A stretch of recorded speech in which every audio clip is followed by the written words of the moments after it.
무상급식에 대해서는 재량적 사업이다. 지금 이렇게 말씀하시는 예, 거죠? 그렇습니다. 그렇게 말씀하시는 거는 유체이탈 화법이라고 합니다. 예. 부총리께서 의원이실 때, 원내대표이실 때 무상급식법의 통과를 막아놓고 특별하게 막은 기억은 없고요. 원내대표 하실 때 하셨던 일입니다. 지금은 남 원내대표가 얘기하실 때 하지 아니지 않습니까? 마십시오. 지금도 국회의원이시잖아요. 계속 이렇게 지금 10조가 차이 나는 거 아닙니까? 이거 결국 어떻게 됩니까? 어떻게 하실 거예요? 빚을 좀 더 내거나 그러지 않으면은 결국은 그 지방 재정에서 다른 지출을 줄이거나 그거 말고 길이 없는 거 아니겠습니까? 그렇게 무책임하게 말씀하시지 무책임한 게 아니고 마시고요. 그건 현상은 현실 그렇게 아닙니까? 못하실 거면 정권을 내놓으시던가 경제부총리가 그렇게 무책임하십니까? 나라 경제 이렇게 경제 상황 만들어 놔놓고 남의 질문하실 때 끼어들지 마십시오. 네, 그렇게 하려면 정권을 내놓든지 하라. 이런 극단적인 얘기까지 등장하면서 무상복지 논란이 뜨겁게 달아오르고 있는데요.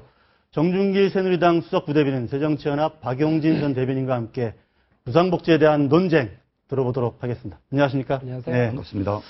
네, 조금 전에 저희들이 영상으로 김현미 의원과 최경환 부총리의 일종의 설전을 좀 봤는데, 자, 어떻게 보셨어요?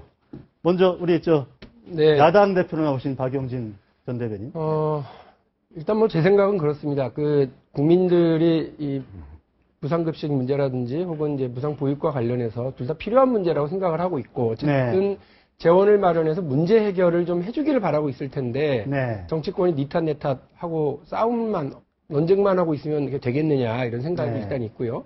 근데 여기에 청와대가 안종범 경제수석이 나서서 거기에 대해서, 불을 붙이고 부채질을 하는 모습을 보인 거에 대해 대단히 실망스럽습니다. 요즘 젊은 사람들 얘기하는 걸로 급실망이고요. 급실망? 예, 아니 무슨 청와대가 문제를 좀 해결하는 컨트롤 타워 역할을 해주지 못할 망정 공약이 아니었거든요. 라고 하는 남 탓하는 방식으로 나가는 거에 대해서 좀 놀랐어요. 그 진상 중에 제일 진상이 뭐냐면 아이들 학용품 살 돈이 없다라고 엄마가 그러니까 아빠가 애들 너무 많이 먹여서 그러는 거 아니냐라고 얘기하는 경우거든요. 그럴 경우엔 엄마하고 아빠가 잘 협의를 해서 그러니까 씀씀이에 대한 얘기를 같이 나누든지 아니면 더 벌어야 되는 문제로 가든지 오죽하면 정권에 대한 책임 없는 야당이 증세 이야기를 먼저 꺼내겠습니까? 알겠습니다. 책임 있게 해줬으면 좋겠습니다. 아마 논쟁점들이 많기 때문에 종합적으로 한번 이야기를 했는데 우리 정 변호사, 정 대변인. 네네. 일단 청와대 발표 부분에 대해서 자꾸 좀 오해가 있으신 것 같아요. 왜냐하면은 야당 측에서 먼저 무상급식 당시에 대선에서 공약해놓고 이런 얘기하면 되느냐라는 얘기가 먼저 나왔잖아요. 그러니까 무상급식에 대해서는 적어도 공약한 건 아니다. 객관적인 사실이 이렇다라고 사실은 설명을 한 것에 불과하거든요. 근데 그거를 두고 책임 회피가 아니라 확대 해석을 해서 그럼 무상급식은 공약사항이 아니니까 안 하겠다는 거냐 이렇게 자꾸 말을 더해서 붙이면서 원래 대통령의 뜻이나 정부의 뜻과 또 여당의 뜻과 다르게 자꾸 왜곡하는 게 저는 오히려 문제라고 생각을 합니다. 자, 관련해서 어제 최경환 부총리와 또 야당 의원들의 논쟁, 그게 아마 논쟁의 본질일 것 같아서 저희들이 영상을 준비해놨으니까 한번 보시면서 얘기를 나눠보시죠. 아이들한테 밥 먹이는 게 중요하냐, 미취학 아동 보육이 중요하냐, 이것을 누가 공약했는지 가지고 하자는 건데, 첫째 아이 밥그릇 뺏어서 둘째 아이 우유 먹이겠다는 거랑 똑같은 소리입니다. 행정부로서는 국회에서 정해진 법대로 할 수밖에 없는데 무상급식은 지방 교육청의 재량 사업으로 되어 있습니다. 4대강 예산, 경인운하 지원 예산 이런 예산을 줄이고 법을 고쳐주십시오. 그러면은. 지금 법과 조례 얘기를 한 거거든요. 무상보육은 어쨌든 여야가 합의해서 법사항으로 만들어 놓은 거고 무상급식은 조례에 들어가 있는 거기 때문에 법은 일단 지킬 수밖에 없는 상황 아니냐. 이게 청와대도 그런 비슷한 얘기를 했는데. 저는 좀 생각이 다른데요. 대통령 취임하시면서 헌법에 대한 준수를 선서하시잖아요. 취임 선서에서.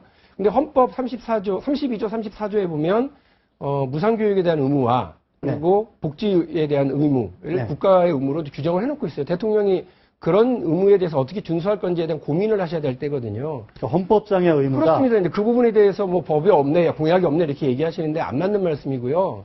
가령 불 나면, 화재가 나면 불 끄겠다는 공약을 안 했어도 불은 꺼야죠. 문제가 생겼으면. 지금 문제가 발생한 거 아닙니까? 그럼 그 부분에 대해서 어떻게 해소하고 어떻게 해결해 나갈지를 밝히는 게 대통령과 행정부의 역할이지, 다른 그런 공약 한 적 없다라고 발뺌하는 것이 중요한 것처럼 지금 해버리면 안 된다고 저는 생각을 합니다.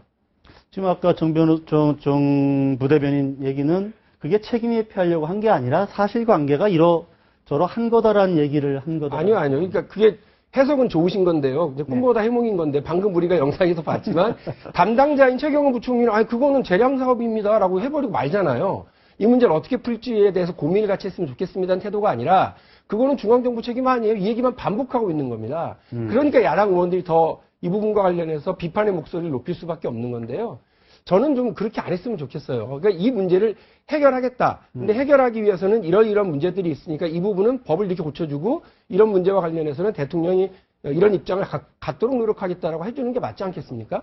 근데 지금 그런 문제 해결의 태도가 아니라 오히려 문제를 더 키우는 방식으로 나가고 있는 거기 때문에, 그리고 책임을 지지 않으려고 하는 거기 때문에 이게 자꾸 논쟁만 되는 거예요. 지금 엄마들은 당장 불안하거든요. 네. 자, 그러니까 뭐 자기가 본질적인 문제는 이제 돈이 충분하면 뭐 이런 문제가 발생하지 않을 텐데. 아빠가 좀 고가는 지금 고가는 충분하지 않은데 이거 주겠다 약속을 해놓은 상태거든요. 그럼 약속을 걷어들이든지 고가를 뭐 채우든지 이 두 개밖에 없을 텐데. 정 변호사는 어떻게? 저는 기본적으로 우리 박영진 대변인 참 좋은 말씀하신 것 같아요. 지금 나라 경제가 성장하고 발전하고 고용이 잘 이루어지고 하면 고민을 안 해도 되는 문제인데, 여러 가지 경제 사정이 어렵다 보니까 지금 분배의 문제를 가지고 우리가 이런 문제 제기를 할 수밖에 없는 상황이 참 안타깝고요. 그런 측면에서 이 문제를 어떻게 잘 해결할까를 머리를 맞대고 고민하는 쪽으로 가야 된다는 거에 대해서는 동의를 해요. 근데 이제 아까 우리가 봐서 알겠지만, 그럼 과연 누가 이거를 진짜 중심에 잡고 해결하려고 안 하느냐? 국민들이 볼 때는 50보 100보인 것 같아요. 아까 최경환 장관한테 뭐라고 물어봅니까? 보육이 중요해요? 무상급식이 중요해요? 둘 다 중요한 문제를 선택을 하도록 질문을 하면, 그러면 그 중에서 굳이 얘기를 하면은 법과 법령에 따라서 있는 무상보육이 우선이고, 그 다음에 조례에 따른 무상급식이 먼저이다라고 말을 할 수밖에 없는데, 질문이 그렇게 나오니까 답이 그렇게밖에 안 나가는 거거든요. 근데 그거를 가지고 그러면은 조례니까 안 하겠다는 거냐 이런 식으로 하면서 또 다른 문제 제기를 하는 거는, 물론 여당도 잘못하는 부분이 없잖아 있지만 야당도 문제 제기의 방식에 대해서 좀 달리 좀 생각할 측면이 있는 것 같고요. 사실은 지금 이 문제와 관계돼서 계속 지금 서로 네 공약 내 공약 탓을 해서 그렇지만, 이게 지금 교육청의 불용 예산이 연간 한 4조에서 5조 정도 됩니다. 그렇게나 많습니까? 네, 그렇습니다. 그러니까 불용 예산이라는 것은 원래 예산을 세워놨는데 못 쓰는 돈이거든요. 국가 같은 경우에는 그걸 국고에 반납하게 돼 있는데, 이 교육청은 그렇지가 않아요. 그럼 그 돈을 잘 쓰면 되는 건데, 지금 어떻게 쓰고 있냐면은 그 돈을 가지고 뭐 복지비를 향상시킨다든지, 또는 학생도 줄어들고 있는데 오히려 교사 숫자를 늘린다든지, 기타 등등 불필요한 데도 쓰고 있어요. 더 문제는 뭐냐면 무상급식과 관계된 건데, 무상급식이 시작될 때 그 초기 비용이랑 지금 한 3년 지나서 한 7, 8%가 올랐거든요. 그뿐만 아니라 거기에 사용되는 인건비도 한 4배 정도 올랐다 그러고요. 가장 문제는 뭐냐면 쓰레기 처리 비용이에요.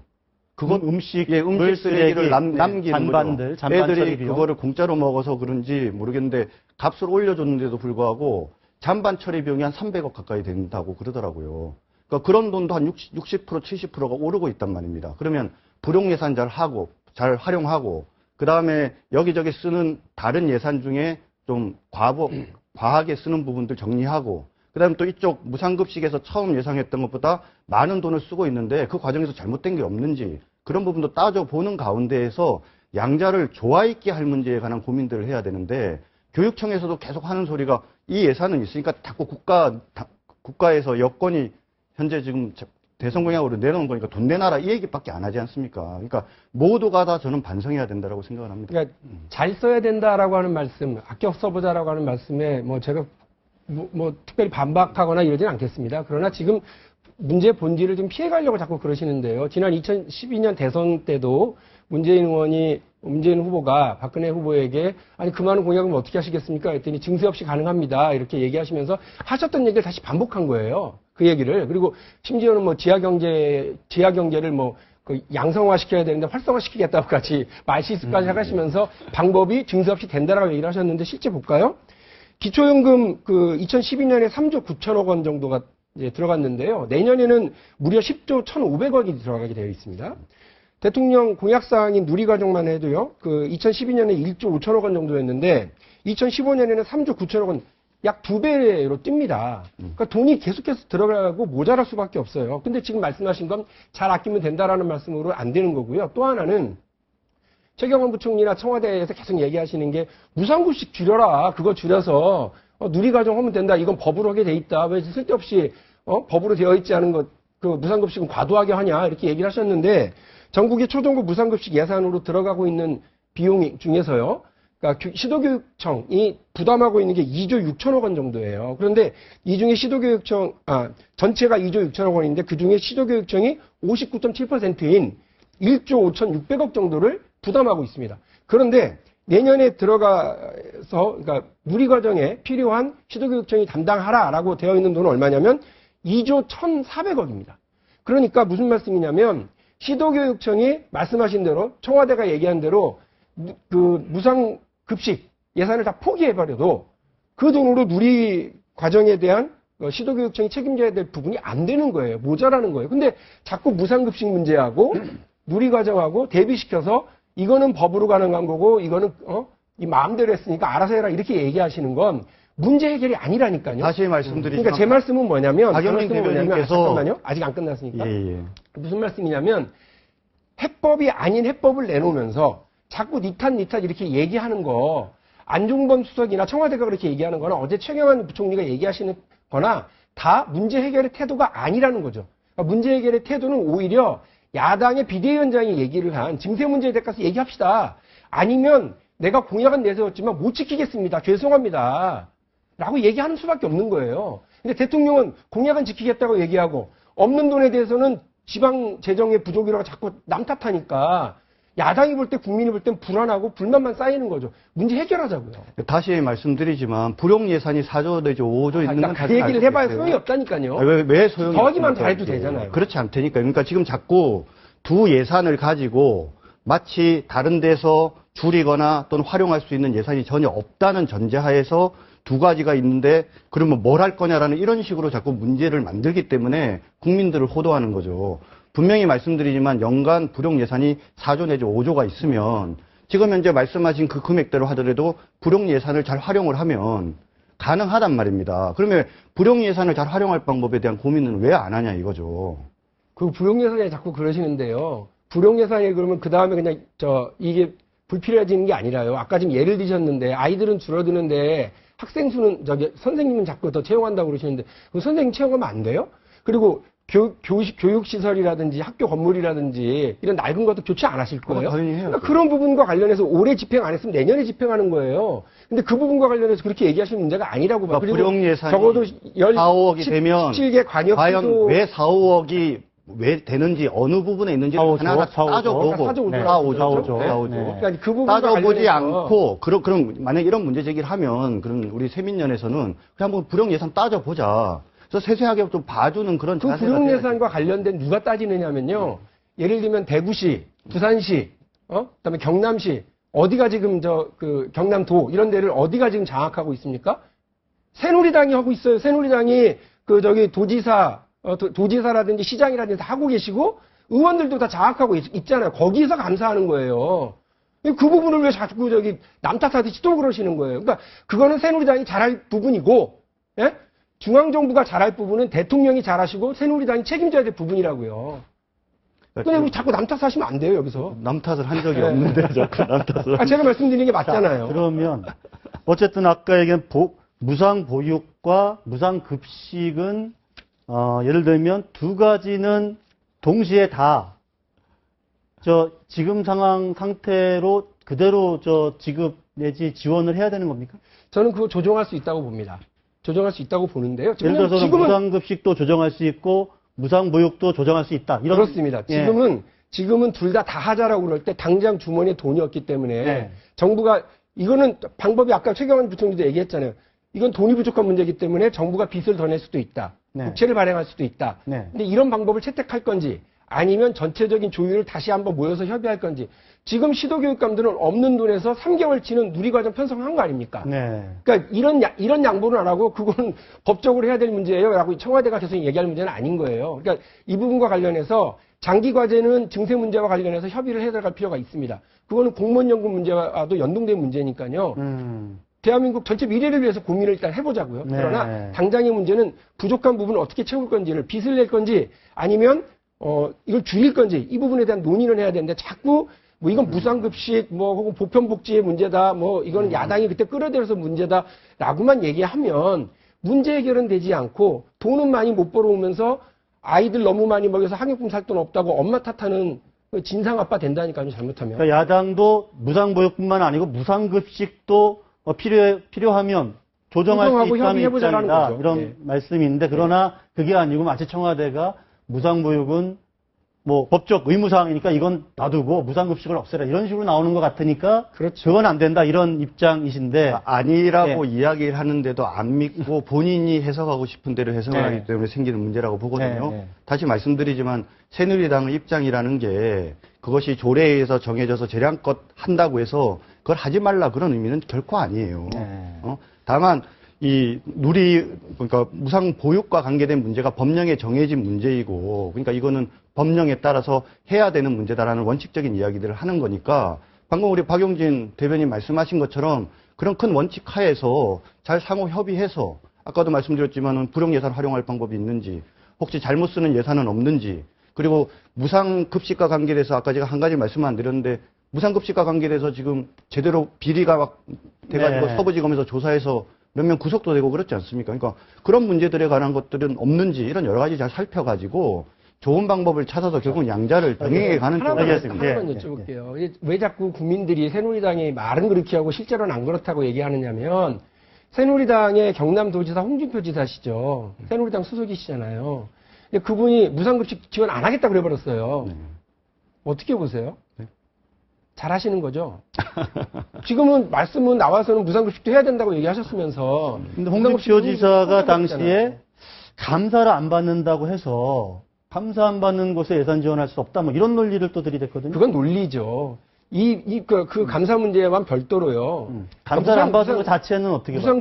무상급식과, 아니, 그거는 뭐 그 디테일한 부분과 관련해서 잘 모르겠습니다만 그 부분과 관련해서 감사가 정해져 있는 법적 규정대로라면 감사 받아야 된다고 생각합니다. 예? 네. 그렇게 저는 생각합니다. 그런데 이미 의회가 하고 있을 거고요. 네. 일단 의회가 하고 있을 거고 경남도 의회가 그 부분이 어떻게 쓰여졌는지 해서 확인하겠죠. 그러나 도정감사 문제와 별도로 또 다른 감사가 필요하다 그러면 그런 이유가 있으면 해야 된다고 봐요. 그러나 그렇다고 그래서 경남도 그 교육장이 네, 교육감이 그거를 먹고 마시는 문제가 아닌 네. 다른 문제인 아이들의 급식 비용과 관련해서 난 못 주겠다 해버리는 거 무책임하죠. 경기도도 마찬가지고요. 지적을 잘 하셨는데 사실은 이 법에 일부 문제가 있는 것 같아요. 왜냐하면 예산을 지원을 했는데 거기에 대해서 감사를 할 명문의 규정이 없거든요. 그러니까 그런 거는 앞으로도 입법을 통해서 고쳐져야 될 것 같고, 지금 이게 이제 조례 사항이기 때문에 문제가 발생하잖아요. 그리고 무상급식 중요하다는 부분에 대해서는 또 다수의 국민들이 동의를 하니까 차제에 여야가 머리를 잘 맞대가지고 이 무상보육처럼 무상급식도 입법화하면 되지 않겠습니까? 그러니까 그렇게 서로 잘 합의하면 될 거라고 생각합니다. 자, 무상급식, 무상보육 자체의 문제도 있는데 이거 뭐 돈이 없으니까 이제 뭐 증세를 해야 되는 것 아니냐 뭐 이런 얘기로 이제 번지고 있는데 자, 저희가 준비된 영상 한번 보시고 얘기를 나눠보시죠. 극단적 이분법으로 마냥 끌고 가면 대란은 불보듯 뻔합니다. 파국을 막기 위해서 무상급식과 무상보육 모두 포기하기 어렵다면 그 해법은 증세 문제로 갈 수밖에 없습니다. 네, 지금 문희상 비대위원장이 증세 얘기를 꺼냈습니다. 자, 새누리당 지금 증세 얘기 꺼낼 때가 아니다. 이렇게 좀 반박을 하고 있는데 네. 어떻게 좀 보십니까? 어떻게 보면은 야당 대표가 증세 얘기를 해줘서 고맙다고 생각하는 분도 계시는 것 같은데 네. 정치적 의도가 있는 것 같아요. 아마 증세하겠다 그러면 옛날에 증세 없는 복지하겠다 놓고 이제 와서 딴소리 한다고 말씀하실 것 같고, 실제로 증세가 얘기가 나오면 그다음에 그럼 어디서 증세할 건가라는 문제가 나오지 않습니까? 그럼 틀림없이 부자 증세해야 된다, 법인세 인상해야 된다 네. 이러면서 또다시 우리 대한민국 국민들을 1대 아마 99로 나누면서 자기 편 만들기 하는 그런 정략으로 가기 위한 수라고 생각을 하고요. 네. 근데 증세는 저는 참 조심해야 된다고 봅니다. 왜냐하면 세금이라는 것은 기본적으로 국민의 재산권을 침해하는 중대한 행위예요. 다만 헌법에서 공공복리 등 목적을 위해서 제한적으로 재산권을 침해할 수 있는 거고 그런 연장선상에서 세금을 인정해 주는 거거든요. 그럼 이게 증세를 한다 하는 거는 저는 신중해야 된다고 생각을 하고 지금 우리가 증세를 하지 않고 이 문제가 해결되지 않느냐. 저는 그렇지 않다고 생각을 합니다. 아까 우리가 그 무상보육과 무상급식에서도 봤지만 줄이고 아끼고 그런 것을 통해서 해결해야 될 부분도 있고 보다 중요한 거는 저는 경제 활성화 문제라고 봐요. 네. 경제를 활성화시키고 고용이 확대되어지면 지금 우리가 멈춰서 가지고 이런 고민들 하면서 네가 가질래 내가 가질라는 이런 싸움을 안 하게 되거든요. 근데 지금 많은 경제 활성화 법안들이 아직도 제대로 통과 안 돼 갖고 네. 경제 활성화 정책 제대로 시행하지 못하고 있지 않습니까? 알겠습니다. 이런 기회까지 다 좀 여당한테 주고 난 다음에도 제대로 못하면 그때 증세 논의해도 늦지 않다고 생각합니다. 반론이 당연히 있겠죠. 좀 깜짝 놀랐는데요. 세금이 재산권 침해라고요? 아니 그러면 OECD 국가의 평균 담세율이요? 국민에게 부담하는 담세율이 40에서 42%, 많은 데는 45%, 뭐 더 많은 데는 50%도 넘어요. 그런데 그러면 그런 나라, 스웨덴, 노르웨이, 뭐 덴마크 이런 나라는 다 국민을 오해하셨어요. 그러니까 국민에 대해서 재산권 기본적으로 재산 침해적 행위라는 거죠. 왜냐하면 아무런 대가 없이 국가가 국민의 돈을 가져가는 거기 때문에 이 자체는 재산 침해적 아니 그게 만일에 행위인데 새누리당의 기본 생각이 그것이 큰일 날 합법화되어지는 생각을 이유는 뭐냐면 헌법 제37조에 공공복리를 위해서 개인의 기본권을 제한할 수 있게 돼 있습니다. 바로 그런 공공복리의 관점에서 세금이라는 제도가 정당화되어지고 그렇기 때문에 국민들로부터 받을 수 있는 거거든요. 우리가 뭐 헌법까지 갈 필요 없이요. 국민의 4대 의무가 있잖아요. 그중에 첫 번째가 국방 납세 의무예요. 근데 그 문제를 뭐 재산권 침해로 얘기하신 것 자체가 좀 뜻밖이고요. 어쨌거나 세금이라고 하는 건 국민적 합의를 가지고 걷고 규정을 해야죠. 그래서 이미 프랑스 대혁명에서부터 조세권에 대해서는 왕이 마음대로 못하는 거고 의회의 동의를 얻도록 만들어진 거 아닙니까? 근대 민주주의의 가장 기본이에요. 국민적 합의를 통해서 조세를 걷고 법을 기반으로 해라, 세금 걷어라 라고 하는 거죠.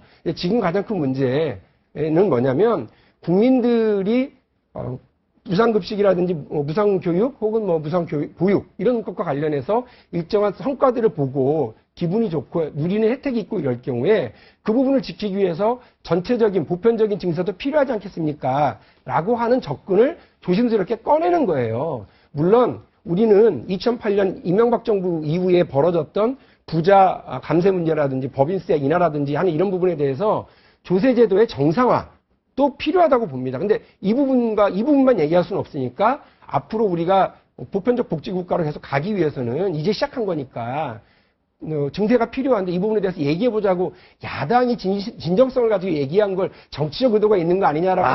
만약에 것 같아요. 증세 없는 복지 네. 공약을 했잖아요. 네. 근데 만약에 증세를 했다 복지를 위해서. 네. 그럼 공약 위반했네 뭐 이렇게 공격 안 할까요 야당이? 저희 그렇게 안 해야 된다고 저는 생각을 해요. 근데 지난번에 사실은 정준길 수석대변인이 하신 말씀처럼 지난번에 약간 그 소득세를 좀 조정하려고 했을 때 야당으로 대단히 심각한 고민에 빠졌어요. 그러니까 우리도 증세에 대한 조심스러운 접근이 필요하다고 생각을 하는데 이 증세는 국민적 동의를 얻지 않은 증세였다. 네. 그러니까 이건 안 된다. 부자 감세부터 처리하라고 공격을 했거든요. 근데 그럼 증세 없이 하겠다는 거냐라고 내부적 논쟁은 있었거든요.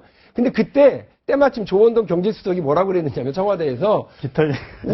거위의 깃털을 고통 없이 네. 뽑는 게 기술이라고 그걸 자랑이라고 얘기를 해놓은 바람에 발칵 뒤집힌 적이 있죠. 그러니까 국민적 동의, 법의 근거, 의회의 동의 이런 부분을 가지고서 하는 겁니다. 알겠습니다. 자, 증세에서 잠깐 다른 주제를 간단히 한번 짚어보겠습니다. 지금 이명박 전 대통령을 청문회 증인으로 내세우자 이런 얘기들이 지금 야당에서 나오고 있는데 관련해서 저희들이 야당 의원의 주장 한번 들어보고 얘기 나눠보겠습니다. 해외 자원 개발 사업이 심각합니다. 이게 나라 돈인데 이걸 함부로 썼거든요. 네, 쟁점이 되는 것은 또한 이 청문회나 국정조사의 증인 채택 문제가 될 것 같습니다. 국정조사의 성역은 없다고 봅니다. 예, 이명박 대통령조차도 청문회 대상이 될 수 있다. 그럼요. 만일에 필요하다면. 자, 만약에 필요하다면 이명박 전 대통령도 청문회 증인으로 세울 수 있다. 지금 뭐 자원외교와 관련된 여러 가지 얘기들인데요. 우리 정 변호사님 어떻게 보십니까? 지금 최근에 사실 자원 비리라고 할까 아니면 뭐라고 할까 약간 좀 몇 가지 문제들이 좀 있지 않습니까? 네. 그 성명서를 봤는데 내용대로라고 하면 좀 문제가 많은 것 같아요. 그래서 야당에서 모처럼 야당다운 모습을 보여주시는 것 같고 네. 여당으로서 상당히 아픈 부분이 될 수도 있는 것 같습니다. 네. 또 약간 그 사정을 좀 설명을 해주시는 게 좋을 것 같습니다. 네. 사정은 제가 또 우리, 좀 예. 저희가 지금 어쨌든 이명박 정부 시절에 있었던 자원외교와 관련해서 대단히 심각하다. 약 36조 원 정도의 혈세가 낭비된 거 아니냐라고 하는 그 여러 가지 증거들을 확보는 하고 있습니다. 36조. 예, 근데 네. 이 부분과 관련해서 조사가 필요한 거죠. 이건 저희들이 가지고 있는 데이터를 분석한 것일 뿐이니까 네. 검찰이든 아니면 국회가 하든 이것은 국민의 돈으로 낭비가 된 거라고 보여지니까 확인을 해야 되는데 그 중에 이제 어제 저희가 또 발표한 건 뭐냐면 캐나다 하베스트라는 사를 이제 우리가 이제 석유공사에서 네. 인수를 하면서 그 회수율이 5.4%밖에 되지 않는데 이 돈도 다시 재투자를 했기 때문에 거의 회수된 돈이 전혀 없어요. 근데 거의 네. 깡통으로 지금 확인되고 있고 네. 더 큰 문제는 뭐냐면 이 하베스타뿐만이 아니라 미국의 앵커, 이글포드, 광고 투자할 때, 영국의 다나사 이런 회사들에게 투자를 할 때 투자 자문사가 있습니다. 네. 이 메릴린치라고 하는 회사인데 메릴린치, 이 네. 메릴린치사를 선정하는 과정에서 너무 웃긴 거예요. 처음에 선정할 때 보니까 한 10개 업체가 응찰을 했는데 우리가 자문해줄게 네. 응했는데 5위, 6위밖에 못하던 회사가 네. 갑자기 선정위원들이 들어가서 선정하는 그 비계량적인, 그러니까 주관적 평가에서는 1위로 올라갑니다. 네. 1위로 올라가고 2차에서는 그냥 또 투자 통과. 자문사로 예. 선정이 됐다. 근데 알고 보니까 이 투자자문사의 서울 지점장, 메릴린치 서울 네. 지점장이 누구냐면 이명박 정부의 집사라고 했던, 이명박 정권의 집사라고 했던 김백준 청와대 전 총무비서관의 아들이라는 거예요. 네. 그 이런 상황들로 봤을 때, 이건 분명히 뭔가 좀 의혹이 있다. 예, 어두운 밤에 누군가 보따리를 들고 담을 넘어오는 거예요, 지금. 훔친 건지 가지고 들어가는 건지 모르겠습니다. 그래서 저희는 국정조사가 필요하다고 보고 있고, 근데 이 부분과 관련해서 여당이 덮어놓고 감싸기만 하려고 그러는 징후가 보여서 좀 걱정스러워요. 국민들은 의혹을 해소하길 바라고 네. 있습니다. 끝으로 좀 정 대변인, 새누리당 입장은 뭡니까, 지금? 일단 검토 중이라는 게 입장이죠. 네. 세 가지가 있는데 방산비리에 대해서는 별 이견 없고요. 네. 4대강은 18대 4년 내도록 다툰 건데 또 얘기하는 건 부적절한 네. 것 같고요. 해외 자원 문제는 지적하신 부분이 설득력이 있을 수 있으니까 다만 이전 정권, 노무현, 김대중 정권에서의 실패 사례까지 같이 해서 종합적으로 국정조사하는 한번 조사를, 예, 의혹을 한번 풀어볼 의지가 있다. 예, 알겠습니다. 자, 오늘 말씀 여기까지 듣겠습니다. 감사합니다. 고맙습니다.